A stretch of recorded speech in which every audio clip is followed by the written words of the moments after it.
আজি কৰম পৰৱ চাহ জনগোষ্ঠীয় উৎসৱ হিচাপে পালন কৰিছে চাহ জনগোষ্ঠীয় ব্যক্তিসকলে প্ৰতিখন চাহ বাগিচাত। বিশেষকৈ উজনিৰ পৰা নামনিলৈ দেখিবলৈ পোৱা গৈছে কৰম উৎসৱ পালন। এই কৰম পৰৱ কি? কেতিয়া অনুষ্ঠিত হয় কৰম পৰৱ? অসমত পোনপ্ৰথমবাৰৰ বাবে কৰম সন্মিলন ক'ত অনুষ্ঠিত হৈছিল জানেনে আপোনালোকে? প্ৰথম অৱস্থাত এই পৰৱ কেইটামান জাতি বা সম্প্ৰদায়ৰ চোতালে সীমাবদ্ধ হৈ আছিল। সম্প্ৰতি ই চোতালৰ পৰা অতিক্ৰম কৰি মঞ্চত স্থান পালে আৰু জাতীয় উৎসৱ হিচাপে স্বীকৃতি লাভ কৰিলে। সেয়েহে আজি সকলো চাহ বাগিচাৰ চাহ জনগোষ্ঠীয় ব্যক্তিসকলে পালন কৰিছে কৰম উৎসৱ। গুৰুত্বপূৰ্ণ কথাটো হ'ল যে কৰম সন্মিলন 1981 চনত পোনপ্ৰথমবাৰৰ বাবে তিনিচুকীয়াৰ পানীতোলা চাহ বাগিচাত অনুষ্ঠিত হৈছিল।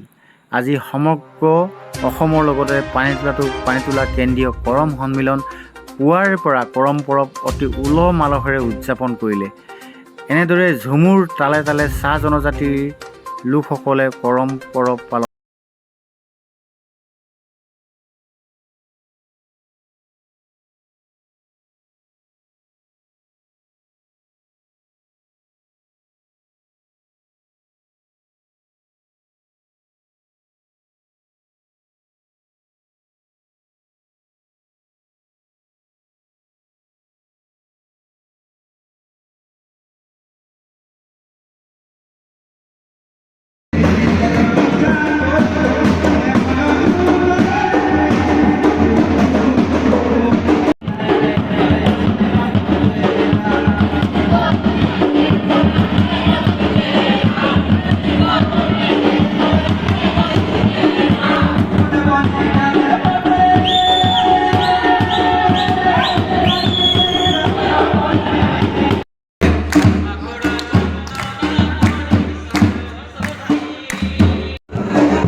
যিহেতু কৰম পৰৱটো ভাদ মাহৰ শুক্ল পক্ষ একাদশী তিথি, যিহেতু আজিৰ দিনটো এই দিনত আমি কৰম পৰৱটো পালন কৰোঁ। বাগিচাৰ সকলো শ্ৰমিক ৰাইজে আজিৰ দিনতে কৰম পৰৱ পালন কৰে।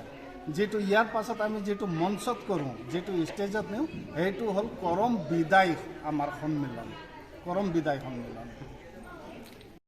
চাহ বাগিচা চাহ শ্ৰমিক ৰাইজৰ এটা পূৰ্বপুৰুষৰ পৰা চলি অহা কৰম পৰৱ হয়।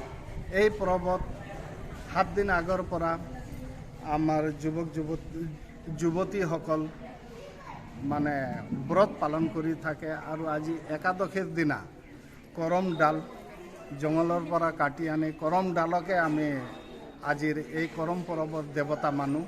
সেই ডালকে আমি পূজা কৰোঁ। সেই ডালক পূজা কৰি গোটেই ৰাতি জাগৰণ হয়, গোটেই ৰাতি আখৰা নাচে, কৰম নাচে। তাৰ পিছদিনা ডালটো নি আমি বিসৰ্জন কৰোঁ। বিসৰ্জন কৰাৰ লগে লগে আমাৰ পৰৱখিনি সমাপ্ত হয়। প্ৰথমেতো মই অসম চৰকাৰক বহুত বহুত ধন্যবাদ জ্ঞাপন কৰিছোঁ, যিহেতু তেওঁলোকে আমাৰ কৰম পৰৱক সন্মান ৰাখি সন্মান কৰি আজি সকলো অসমৰ চাহ শ্ৰমিকসকলৰ হাজিৰা লগতে ছুটি এটা মঞ্জুৰ দিন ধাৰ্য কৰিলে। এই বছৰ প্ৰথম আমি ছুটিটো পাইছোঁ। সেইবাবে মই চৰকাৰক বহুত বহুত ধন্যবাদ জ্ঞাপন কৰিছোঁ। তাৰ পাছতে যিহেতু কৰম পৰৱটো হ'ল 1981 চনত আমাৰ প্ৰথমবাৰৰ বাবে মঞ্চত আহিছিল। তাৰ আগে আগে অসমৰ সকলো চাহ জনজাতিৰ সকলো লোকে ঘৰে ঘৰে কৰমটো পাতিছিল। 1981 চনৰ আমাৰ পূৰ্বপুৰুষ যেনে পাউলুছ কাশ্যপ আৰু এজন কমলেশ্বৰ গৰাই, তেওঁলোকৰ নেতৃত্বত আজি এই কৰমটো 1981 চনৰ পৰা মঞ্চত আহিলে। যিহেতু প্ৰথমবাৰ সদৌ অসম ভিত্তিত প্ৰথম বাৰ্ষিক কৰম সন্মিলন আমাৰ পাইনতোলাত মঞ্চত আহিছে। সেই স্থানটো হ'ল এই আমাৰ পিছফালে থকা এই পূজা ভৱনটো। সেই ভৱনতে আমাৰ প্ৰথম কৰম সন্মিলন পতা হৈছিলে। যিসকল লোক প্ৰথম কৰম সন্মিলনৰ নেতৃত্ব লৈছিলে তেওঁলোক প্ৰায় নাইকিয়া হ'ল বৰ্তমান আজিৰ তাৰিখলৈকে। যিসকল লোক জীয়াই আছে তেওঁলোকৰ ভৱিষ্যত আৰু দীৰ্ঘায়ু হওক বুলি কামনা কৰিলোঁ। তেওঁলোকৰ জোৰতে আমাৰ কৰম সন্মিলনখনি মঞ্চত আহিলে। সেইবাবে আৰু